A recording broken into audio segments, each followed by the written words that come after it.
காலையில் ரேஷன் கடை வர போக வேண்டியது இருந்தால் அப்போ 2 பசங்களை அவங்க அத்தையார்கிட்ட ஒப்படைச்சிட்டு நான் வந்து ரேஷன் கடைக்கு கிளம்பிட்டேன். பொதுவாக என்னோட ஹஸ்பண்ட் தான் கொண்டு விடுவார் ரேஷன் கடைக்கு. இன்றைக்கி கொஞ்சம் வேலை இருந்தனால சரி நீ போ அப்படின்னு சொல்லி நான் தான் நடந்து வேடிக்கை பார்த்துட்டு ரேஷன் கடைக்கு போயிட்டேன். ரேஷன் கடையிலேருந்து சாதனை எல்லாம் வாங்கிட்டு கரெக்டாக அவர் வரவும் கரெக்டாக இருந்துச்சு. வீட்டுக்கு வரும்போது அபிஷாவும் அந்த அண்ணி வந்து பேன் பார்த்துட்டு இருந்தாங்களே, அவங்கள கொஞ்சம் கிண்டல் பண்ணி ஃபோட்டோ எடுக்காதேன்னு சொல்லிகிட்டே இருந்தாங்க, வீடியோ எடுக்காதேன்னு. ஆமான்னு சொல்லிட்டு நேராக சமையல் கட்டில் நுழைஞ்சிட்டேன். எனக்கு வந்து பீட்ரூட் பொரியலும் முட்டைஸ் பொரியலும் தான் வச்சேன். வேறு மீன் குழம்பெல்லாம் அத்தை தான் பண்ணாங்க. அப்புறம் ஈவினிங் போல் மாமா வந்து வடை வாங்கிட்டு வந்தாங்களா, வடையும் அப்புறம் கொஞ்சம் டீ மாட்டி எல்லோரும் சேர்ந்து சாப்பிட்டுட்டு இருந்தேன். அப்போ இந்த ரெசிபி வந்து கொஞ்சம் நாளாகவே நான் ட்ரை பண்ணணும்னு தான் நினச்சேன். இன்றைக்கி தான் ட்ரை பண்ணேன்.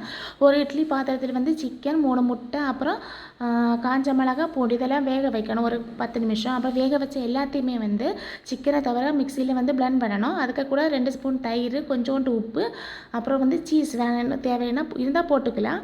எல்லாத்தையுமே பிளெண்ட் பண்ணிவிட்டு நான் இன்னொரு பக்கம் சப்பாத்தி ரெடி பண்ணிகிட்டு இருந்தேன். நான் சப்பாத்தியில் தான் செஞ்சேன், ப்ரெட்லேயும் செய்யணும். எனக்கு ப்ரெட்டில் விருப்பம் எல்லாத்தையும் சப்பாத்தியில் தான் நான் பண்ணேன்.